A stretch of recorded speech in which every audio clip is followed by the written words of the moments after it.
I'm here with Saint Cooper Sharman. It's exciting to have you on, Cooper. How are you? I'm good. How are you, mate? Yeah, pretty good. So take me back to that last 6 months, or first 6 months at Woodville West Torrens. How strong was your personal start to the season? Yeah, it was all right. We were obviously a good side in, 2021, so the boys ended up winning the flag that year, so I found it pretty hard to break into the side early on. So I was playing a lot of reserves footy. I played a game out here at Glenelg Oval against Nazai Wangdi Malera, so it's funny how things work out. But yeah, I think my form in the twos at the start of that year was pretty good. Yeah, it's good to hear. And how were you in the lead up to that mid-season draft on the day? Were you nervous or? Yeah, so I hadn't really had much contact with St Kilda. They were the only club I had spoken to that year.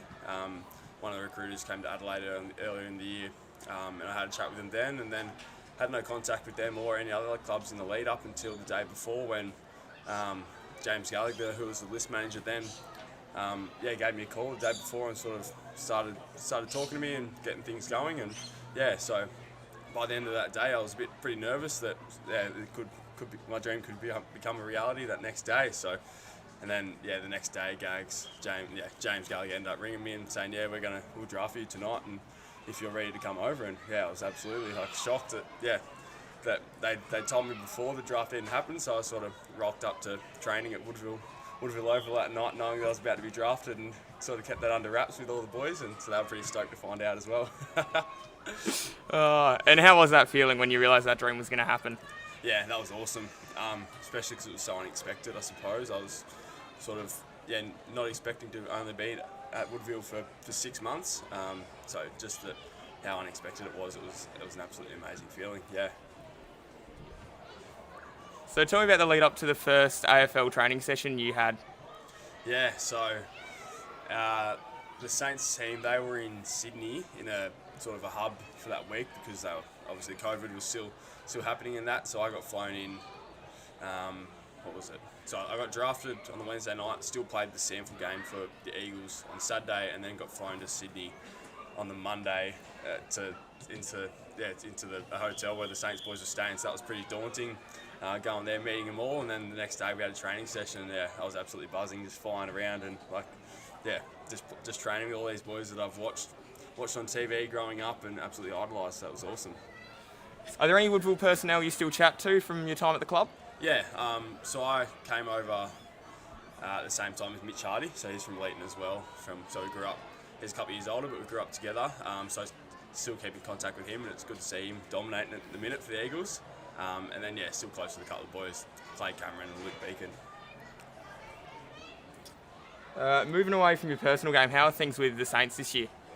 Yeah, it's been good. I obviously haven't played a game yet, so hopefully that comes soon. But the environment that we've created this year with the new coaching staff has been absolutely awesome, and you can see that with the way we've started 4-0. So hopefully keep that rolling against Collingwood tomorrow. But I've been really enjoying it.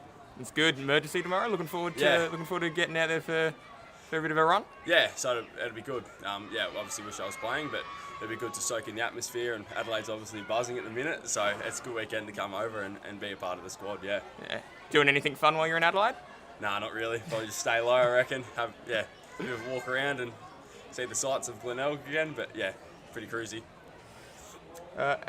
Has the change in club's fortune come from Ross Lyon's philosophy, or has it been more from or has it been more than just the change in coach?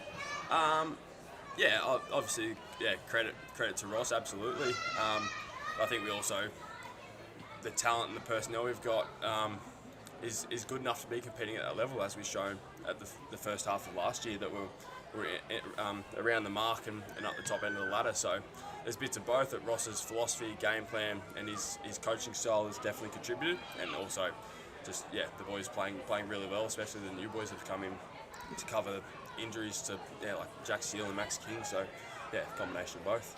How have those boys been around the club while they've been injured? They're obviously still involved, but just on the sidelines, I guess. Yeah, absolutely involved, especially Jack. Obviously he's a skipper, so he's heavily involved in all meetings still. And guys like Max King and Tim Membry are still very important members of the whole squad, and they're contributing, definitely. It's good to hear. In your junior days, you were part of the GWS Academy. What are some of the strengths of these academies for the players? Part of the GWS Academy, I suppose, rural New South Wales where there's not much contact with the Australian rules footy world, I suppose. So they create a platform that an elite environment for all the good talented juniors to sort of come together and train. So yeah, without the academies in those areas, players would be lost to other codes, I suppose. So yeah, it's an integral part of our upbringing in footy, I suppose. Did you play any other codes when you were growing up? No, nothing. No, just Aussie rules. Yeah. That's good. For those listening later on, this was recorded on the Saturday of Gather Round. Cooper, how do you feel about the concept of Gather Round? I reckon it's cool. Yeah, absolutely. As I said before, Adelaide's buzzing at the moment. People are coming from everywhere. Like, you see the plane loads of people that were coming from Melbourne yesterday. It's pretty cool to have everyone, all 18 teams playing in the same city on the same weekend. It's a pretty extraordinary concept, and then to have games, I suppose, at Norwood and Mount Barker as well to bring AFL games closer to communities is really cool. Actually, when we get onto the field on Saturday, it'll be the 6th game. Are you a bit worried about injuries for the Oval? It'll be interesting to see how it holds up. Yeah, 6 games in 4 days doesn't happen often. I'm not too stressed. Adelaide Oval is one of the better stadiums in Australia, so it's always good to play there. I'm sure the turf will hold up fine. And do you think going forward the Gather Round should stay in Adelaide or should it move? That's a good question. I think so far it's been a success, so Adelaide probably gets to have another crack at it next year, I would have thought, yeah. All right, thanks, Cooper. I think you're getting involved down there, so I might let you go and sign some autographs, mate. Thank you very much. No worries. Thanks, mate. It's been a pleasure. Hey, awesome. My pleasure's all mine. Right, that was awesome. Thanks for that. No worries.